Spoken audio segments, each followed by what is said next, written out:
ako. Tanawang Batangas. Hindi, Katanawan, Quezon. Ano yan? Quezon Katanawan, Quezon. Sa may... Quezon.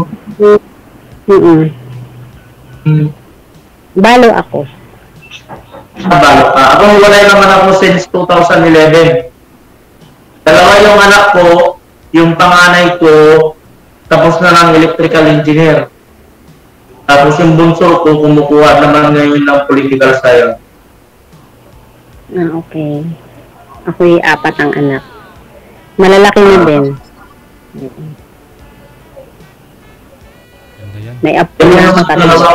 Tapos papasok sila sa ano, sa politika at saka sa DPWH. 48. 48 na ako. Ano? 48. 46 naman ako. Ahead ako sa'yo. Kaya naghahanap talaga ng mga kasama sa buhay. Sana, oo. Pangalawa ko na ito kay DJ. Ganun ba? Oo. Kamusta ho? First time. Una niyo ma'am, kamusta ho kayo? Wala, hindi na kami nag-kausap mula nung kausap kami. Hindi ko na po siya nakausap, DJ. Hindi mo na pinansin. Hindi po siguro kaloob. Hindi mo type.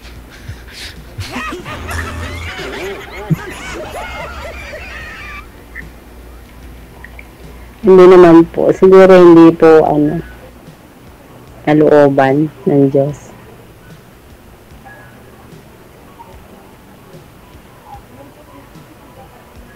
Kumusta naman ang buhay dyan?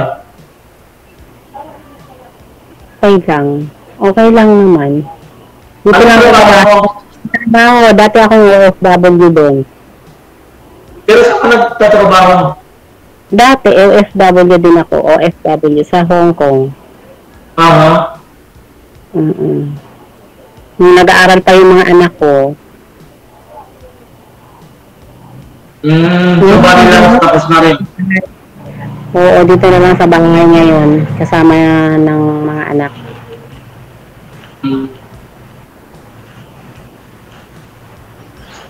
Ikaw, nasan yung mga anak mo? Nasan yung... Sinong kasama ng mga anak mo? Sa ako na naman ako yung mga anak ko. Simula nagkawalay kami nung... Nasa'yo. Pero ngayon, nandun na sila sa kasi yung panganay ko nag-re-review para sa board exam nila. Para na yung kapatid niya. Okay. Ang Sambales pala. Taga-Sambales ba? Ilocano yun? Sambales, Ilocano. Ako naman ay Bicol. Pinanganak sa Daet. Yung side ng papa ko ay Daet, mama ko Naga. Okay. Bicol. So, anong plano mo ngayon sa buhay? At nakasama ka rin dito kay DJ? Oo nga. Kung sakaling makakahanap pa ng mga kasama sa buhay, mag-aasawa pa. Ba't to namatay pala yung asawa niyo ma'am? Ano pong nangyari? May sakit, namatay po siya sa sakit, DJ. Anong sakit? Almost 8 years siyang may sakit sa baga, tsaka sa diabetes. Wala inom. Namatay siya 2022. Tatlong taon pa lang nitong September 3. Nung isang araw. Pwede na yun. Pwede na po yun ma'am. Pwede na mag-asawa.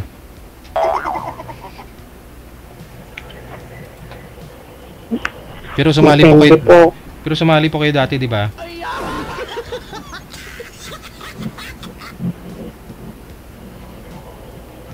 Hindi mo ba nakita ang dati mong gamit kay DJ? Ano pa? Hindi kayo nagkita? Hindi. Hindi. Kasi nung pagkatapos namin mag-usap, hindi na kami nag-usap. Kinukuha niya yung number ko, kinukulit niya ako, hindi ko na siya nakausap. Hindi ko na siya in-entertain. Kasi nga hindi mo type. Hindi ko na alam, baka may asawa na yun ngayon, hindi ko na, wala na akong balita. Since nung dito kay DJ, na siya na, pero tumatawag siya sa akin, sa number, hinahanap niya ako, tapos hinihingi niya yung account ko sa messenger. Basta ano lang, baka malay natin, baka may asawa na rin siya ngayon. Oo, wala na yun, umulanan din naman, hindi na kami nagkausap nun. Kaya ngayon nag-try ulit ako. Nagsabi ako kay DJ. Baka sakali. Ilan taon ka na pala dun sa ano? So, ba yung source of income nyo ngayon dyan? Mga anak mo? Oo, sa mga anak ko. May mga trabaho naman sila. Lahat sila may trabaho. Ilan taong ka Okay lang na? sa yung idea, yung halimbawa. Ha? Okay lang sa yung idea. Okay lang po. Sanay naman ako kasi dati nung nag-abroad ako, 6 years din ako sa Hong Kong dati. Kaya alam ko yung buhay malayo. No? Pero ma'am, nung nasa abroad ka, buhay pa si mister niyo po, no? Buhay pa. Ayot lang po. Ayot lang po lang. Sorry. Ano ba?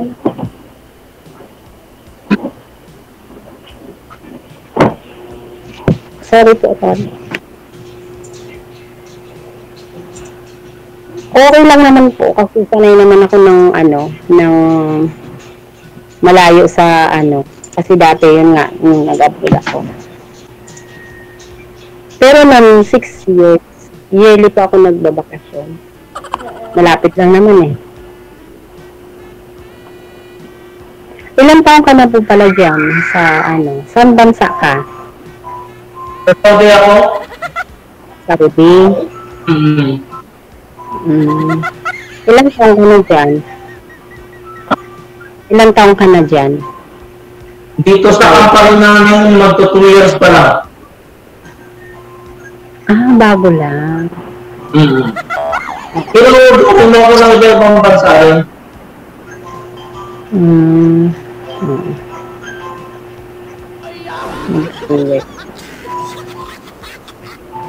Ano po ang anong trabaho mo dyan? Dito? Ano po? HSC. HSC supervisor.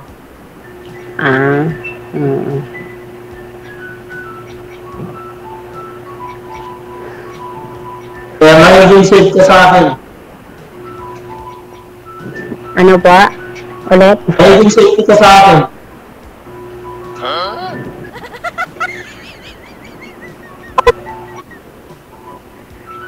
Okay lang ba? Maybe next year, makakauwi na rin ako ng Pilipinas. December po?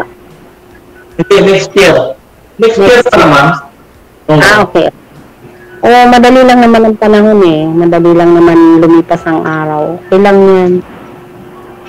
Sanay ako sa... Umuwi ko dito, kaya lang di ako umuwi.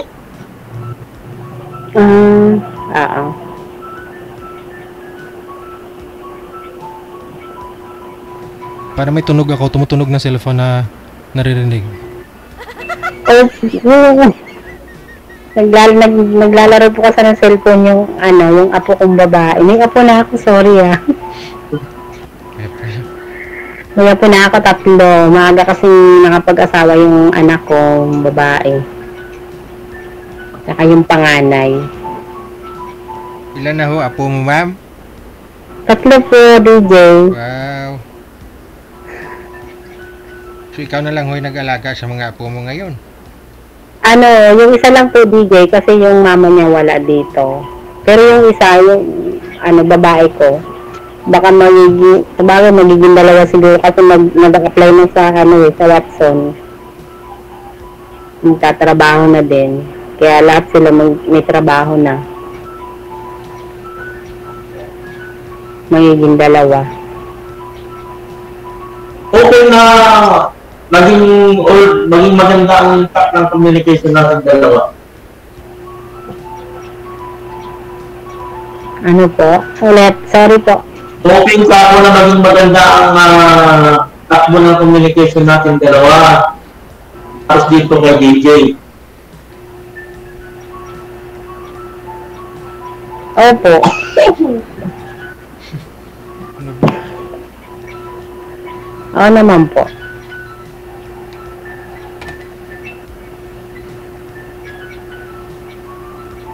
Hindi pa po ba kayo nagka-boyfriend, ma'am? Sa 3 years? Ano ba? Ayun, kung hindi pa daw ako nagka-boyfriend sa 3 years, meron naman po ng mga nunuli ko kasi malalayo sila. Meron, yung naligaw sa akin dito sa bahay, medyo malayo dito, mga 1 oras. Kaso hindi rin po nag-work. Kasi siguro talagang hindi pa rin kaloob. Ano po nahanap nyo sa isang lalaki, ma'am? Na bigute.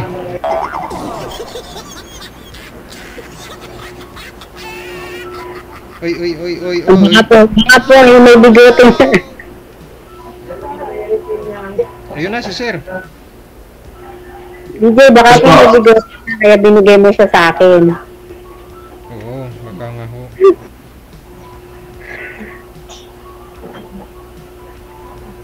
Alam mo ba mo? No?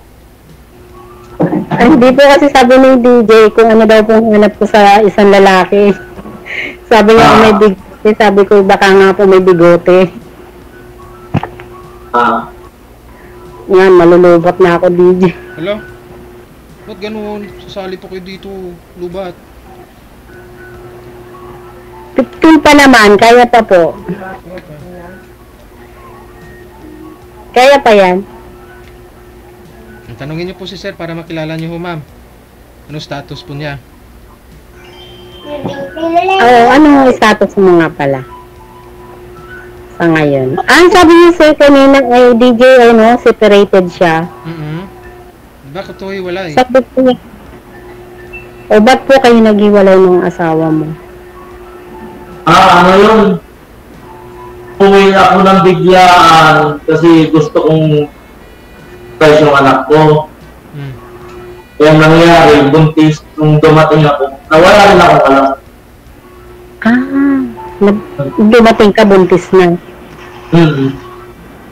Sa ibang lalaki. Ikaw yung na-surprise. Ikaw na-surprise, sir. Surprise si sir. Oo. Ma'am. From others sa personal question, sana doon na natin pag-usapan. Sige. Oo nga sige. Sige po. Kung gusto ko lang malaman kung ano ba ang status ng buhay mo, sa pamilya mo. Para ba yung maganda yung takbo ng pag-uusap natin dalawa? Tanong po kayo, ma'am. Magtanong po kayo, ma'am. Go ahead. Kaya mo ba magpuyat? Kapag minsan? Okay lang, pag kailangan. Matutulog ako sa araw. Kasi 5 hours ang difference natin dyan sa Pilipinas. 10 hours? Oo nga, no? Oo, ganun nga sa Saudi. 10 hours? Okay lang, matutulog ako sa araw. Bakit 10 hours? Matutulog ako sa araw para sa'yo. Inshallah. Tapos sa gabi ako'y gigising. Ako'y gising na gising. Oo.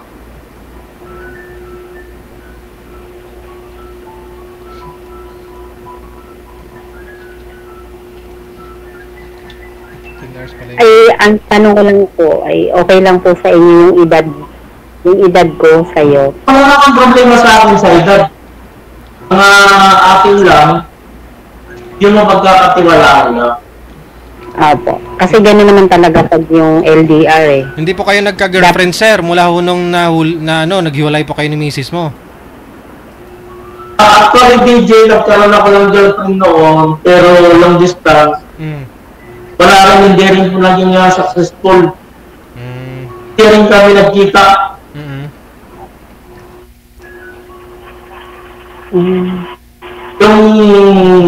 Yung time na effort na binibigay mo, parang naging baliwala.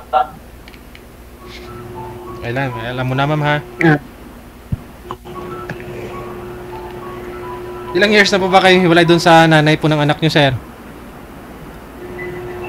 Ay, tayo po, ano po, DJ? Aha, sa nanay po ng mga anak mo, ilang years na po kayong hiwalay doon? Since 2011, DJ. Oh. So, isang beses lang po kayo nag-try na hindi nang successful? Oo. Nag-try ako ulit, pero nung time na wala akong namang successful, na-realize ko na lang na i-focus ko na lang yung time ko sa dalawang anak ko. Thanks God naman, DJ, at natapos na yung panganay ko sa electrical engineer. Tapos yung bunso ko, political science naman. Pasok siya sa DPWH, sir, silang dalawa. Politiko yung isa DPWH. Yung isa sa mga DJ. Para sa Diskaya. Ganda doon kasi marami yung flood control project na magagawa doon kasi maraming ano eh.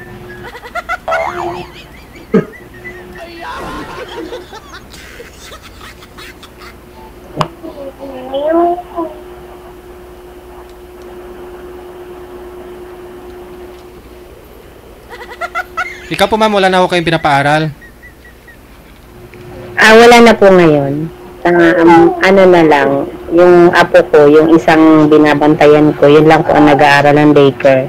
Pero mga anak ko po, may trabaho sila lahat. Yung 4.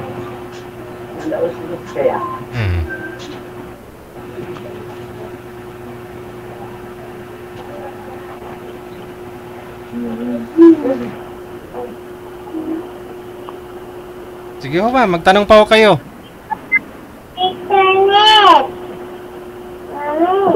Wala na rin internet.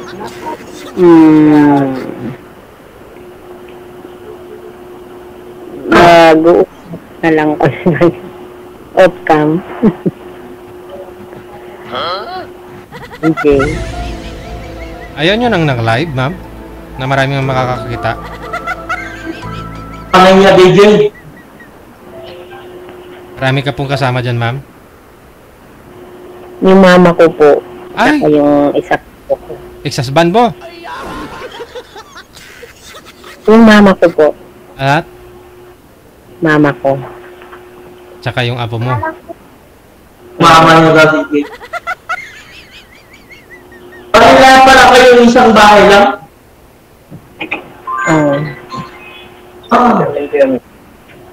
Isang bahay lang po kami. Magkakasama kami mag-iina.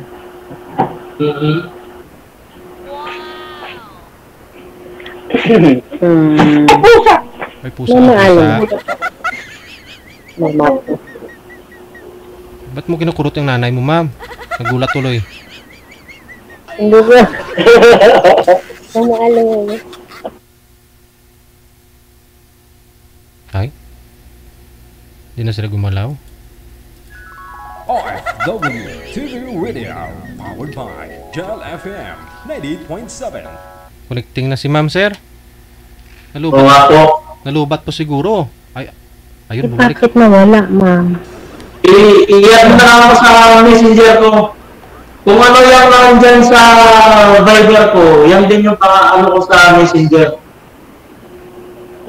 Sige po. Kung halimbawa, ma'am, na gusto mo makausap tayong dalawa, okay lang. Ngayon Friday, wala akong pasok ng Friday. Ngayon po, Friday ngayon, wala kang pasok. Wala akong pasok na. Every Friday, wala pasok. Sige po. Okay po. Salamat sa ano. Salamat din sa time, Bujo. Salamat po. Good luck! Maraming salamat! Opo. Salamat po. Okay. Salamat po.